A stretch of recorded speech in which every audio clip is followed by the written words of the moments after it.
ഇന്നത്തെ നമ്മുടെ റെസിപ്പി ഒരു കായ്പോളയാണ്. കായ്പോള എല്ലാവർക്കും അറിയുന്ന ഒരു റെസിപ്പി തന്നെയാണ്. എന്നാലും അറിയാത്തവരും ഉണ്ടാവും. അവർക്ക് വേണ്ടിയും പിന്നെ കായ്പോള തന്നെ എങ്ങനെ പെർഫെക്റ്റായിട്ട് ഉണ്ടാക്കാം എന്നും ഞാൻ കാണിക്കാം. അതുകൊണ്ട് അറിയുന്നവരും അറിയാത്തവരും ഈ വീഡിയോ അവസാനം വരെ കാണണം. ഇത് കായ്പോളയല്ലേ, എനിക്കറിയാം എന്ന് പറഞ്ഞ് അത് സ്റ്റോപ്പ് ചെയ്തേക്കരുത്. മുഴുവനായും കാണണം. നല്ലൊരു മധുരപലഹാരമാണ് കായ്പോള. ഒരുപാട് ഇൻഗ്രീഡിയൻസ് ഒന്നും വേണ്ട, എല്ലാവർക്കും ഇഷ്ടമാവും. പെട്ടെന്ന് ഉണ്ടാക്കാനും പറ്റും. അപ്പോൾ ഇതെങ്ങനെ ഉണ്ടാക്കുന്നതെന്ന് നോക്കാം. ഇതിന് നന്നായിട്ട് പഴുത്ത പഴമാണ് വേണ്ടത്. നല്ല പഴുത്ത പഴം വേണം. പഴുപ്പ് കുറഞ്ഞാൽ കായ്പോള ഒരു ടേസ്റ്റും ഉണ്ടാവില്ല, ഭയങ്കര ഹാർഡായിപ്പോവും. പഴുത്ത പഴമായിരിക്കണം. ഇതേപോലത്തെ പഴം, അല്ലാതെ വല്ലാതെ അങ്ങ് പഴുത്ത് കറുത്ത് അലിഞ്ഞ പോലത്തെ പഴം എടുക്കരുത്. അങ്ങനത്തെ പഴമാകുമ്പോൾ കായ്പോള ഒരു വഴുവഴുപ്പുള്ളതുപോലെ ആയിപ്പോകും. ഇതിപ്പോൾ 1.5 കിലോ പഴമാണ് ഞാൻ എടുത്തിരിക്കുന്നത്. ഒരു വലിയ കായ്പോള ഉണ്ടാക്കുന്നത്. എനിക്കൊരു ഓർഡറുണ്ട്. നിങ്ങൾ വീട്ടിലെ ആവശ്യത്തിന് ഒരു 1/2 കിലോ മുതൽ 3/4 കിലോ വരെ മതിയാവും. 1 കിലോ പഴത്തിന് ഒരു 10 മുട്ട എന്ന തോതിൽ ഓരോ ആൾക്കാർ ചേർക്കുന്നുണ്ട്. പക്ഷേ അങ്ങനെ ചേർക്കരുത്. മുട്ട കൂടിപ്പോയാൽ മുട്ടച്ചോവ വല്ലാതെ അങ്ങ് മുന്നിലുണ്ടാവും. ഞാനിപ്പോൾ 8 മുട്ട എടുത്ത് മാറ്റി വെച്ചിട്ടുണ്ട്. 1.5 കിലോ പഴത്തിന് 8 മുട്ട, ഒരു കുറച്ച് വലിയ മുട്ടയാണ്. 8 മുട്ടയാണ് എടുത്ത് വെച്ചിട്ടുള്ളത്. നോക്കി മാത്രമേ ഞാൻ ചേർക്കുള്ളൂ. അതായത് മിക്സ് ചെയ്യുമ്പോൾ പഴത്തിനേക്കാളും കൂടുതൽ മുട്ടയാവരുത്. 1 കപ്പ് പഞ്ചസാര എടുത്തിട്ടുണ്ട്. പിന്നെ ഏലക്കായ് പൊടിച്ചതും വേണം. പഴം നമുക്ക് ചെറുതായി അരിഞ്ഞെടുക്കാം. ഇത് അരിഞ്ഞെടുത്ത പഴം നമുക്ക് എണ്ണയിൽ നല്ലോണം ചുവക്കെ പൊരിച്ചെടുക്കണം. അപ്പോൾ ഞാൻ എല്ലാം മുറിച്ച് വെച്ചിട്ടുണ്ട്. നമുക്കിത് നന്നായിട്ട് എണ്ണയിൽ പൊരിച്ചെടുക്കാം. ഇതിപ്പോൾ കൂടുതലുള്ളത് കൊണ്ട് ഞാൻ ഒരുമിച്ചിടുന്നില്ല. 2 പ്രാവശ്യമായിട്ട് 2 ട്രിപ്പായിട്ട് ഇട്ടിട്ട് നല്ല ചുവക്കെ വറുത്തെടുക്കുകയാണ് ചെയ്യുന്നത്. നന്നായിട്ട് ചുവക്കെ വറുത്തെടുക്കണം. അപ്പോൾ നമുക്കിതെല്ലാം വറുത്തെടുത്തതിന് ശേഷം മുട്ടയായിട്ട് മിക്സ് ചെയ്യണം.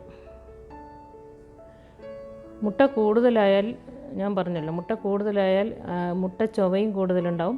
പിന്നെ കാണാനും ഒരു മേൽഭാഗം ഒരു പഴമൊന്നും കാണില്ല, മുട്ട മാത്രം ഇങ്ങനെ കാണാം. അധികവും മഞ്ഞ കളറായിട്ട് കാണാം കായ്പോള. അത് നന്നായിട്ട് വാട്ടിയെടുക്കാത്തതുകൊണ്ടാണ്. ചുവക്കെ വാട്ടിയെടുക്കണം. പിന്നെ മുട്ട കൂടുതലുണ്ടായാലും അങ്ങനെ കാണാം.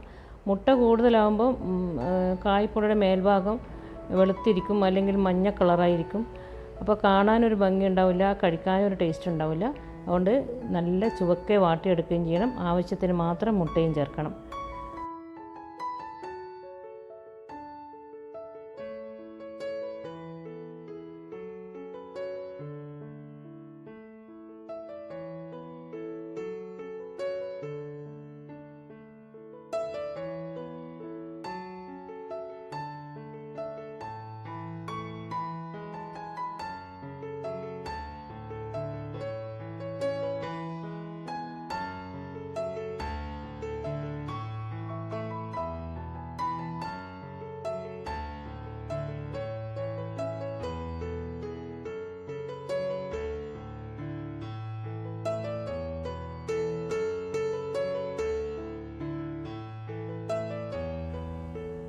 ഞാനിപ്പോൾ എല്ലാം വാട്ടിയെടുത്തിട്ടുണ്ട്.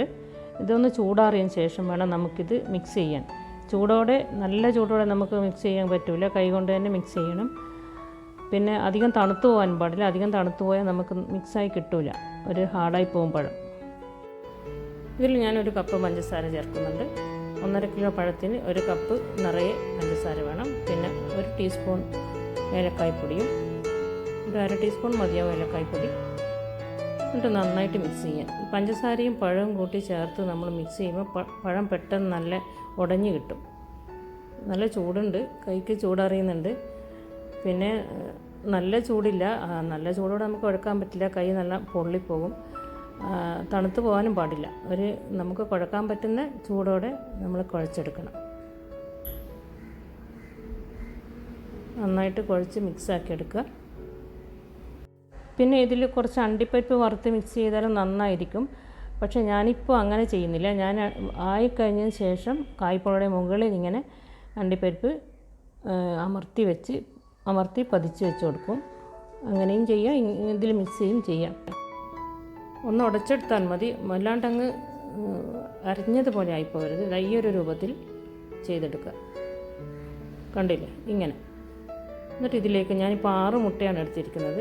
6 മുട്ട ചേർത്തിട്ട് പിന്നെ നോക്കിയിട്ട് വേണം ഞാൻ വീണ്ടും മുട്ട ചേർക്കാൻ. അപ്പോൾ 6 മുട്ട ചേർത്തിട്ട് ഞാനൊന്ന് നന്നായിട്ട് മിക്സ് ചെയ്യട്ടെ.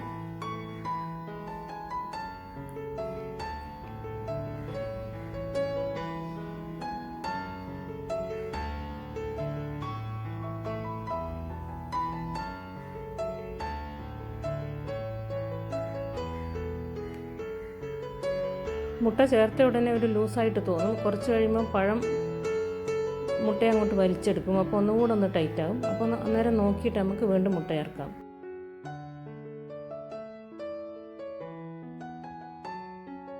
കുറച്ച് ടൈറ്റ് ആയിട്ടുണ്ട്. ഞാൻ ഒരു മുട്ടയും കൂടി ചേർക്കുന്നത്. ഒരു മുട്ടയും കൂടി മതിയാവും. വലിയ മുട്ടയായതുകൊണ്ട് ഇപ്പോൾ 7 എണ്ണം മതി. ചിലപ്പോൾ ചെറിയ മുട്ടയാണെങ്കിൽ ചിലപ്പോൾ 8 എണ്ണം എടുക്കേണ്ടി വരും. നല്ല പഴുത്ത പഴമായതുകൊണ്ടാണ് 7 മുട്ട കൊണ്ട് നമുക്കിത് കറക്റ്റായ പാകം ആയത്. ചിലപ്പോൾ പഴുപ്പ് കുറഞ്ഞതാണെങ്കിൽ ചിലപ്പോൾ 10 മുട്ട വരെ വേണ്ടി വരും.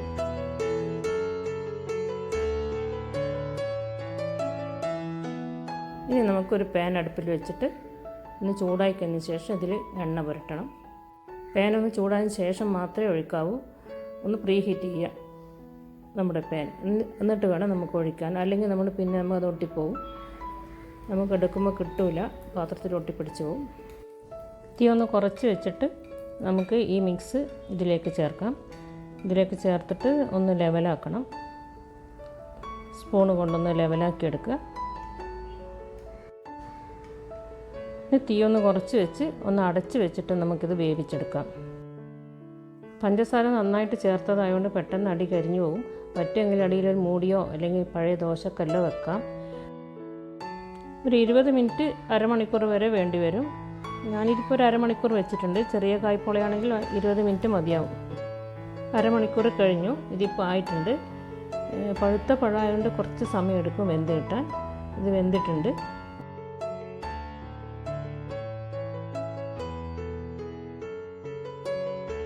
ഇതൊന്ന് ചൂടാറിയതിന് ശേഷം നമുക്കിങ്ങനെ ഡീമോൾഡ് ചെയ്തിട്ട് എടുക്കാം. ഇത് കായ്പോള കണ്ടോ, നല്ല കറക്റ്റായി നല്ല കളറിൽ വന്നിട്ടുണ്ട്.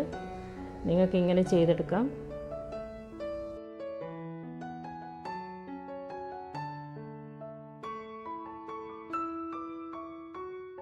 അങ്ങനെ നമ്മുടെ കായ്പോള റെഡി ആയി കഴിഞ്ഞു. നന്നായിട്ട് കിട്ടിയിട്ടുണ്ട്. ഇതിൻ്റെ മുകളിൽ നമുക്ക് നട്ട്സ് വെച്ചിട്ട് ഡെക്കറേഷൻ ചെയ്യാം. കായ്പോളക്ക് നട്ട്സ് മാത്രം വെച്ചാൽ മതി. ഒരു ഷൈനിങ്ങിന് വേണ്ടി ഇതിൻ്റെ മുകളിൽ കുറച്ച് പശുവിൻ നെയ്യും പുരട്ടി കൊടുക്കാം. അപ്പോൾ നമ്മുടെ കായ്പോള എല്ലാവർക്കും ഇഷ്ടമായിട്ടുണ്ടാകുമെന്ന് കരുതുന്നു. എല്ലാവരും ഇതേപോലെ ഉണ്ടാക്കി നോക്കുക. ഇഷ്ടമായെങ്കിൽ ലൈക്ക് ചെയ്യുക, ഷെയർ ചെയ്യുക, സബ്സ്ക്രൈബ് ചെയ്യുക. സബ്സ്ക്രൈബ് ചെയ്യാത്തവരും ആദ്യമായിട്ട് കാണുന്നവർ സബ്സ്ക്രൈബ് ചെയ്യണം. അടുത്ത് തന്നെ പുതിയൊരു റെസിപ്പിയുമായിട്ട് വരാം. അതുവരെ എല്ലാവർക്കും താങ്ക്സ്.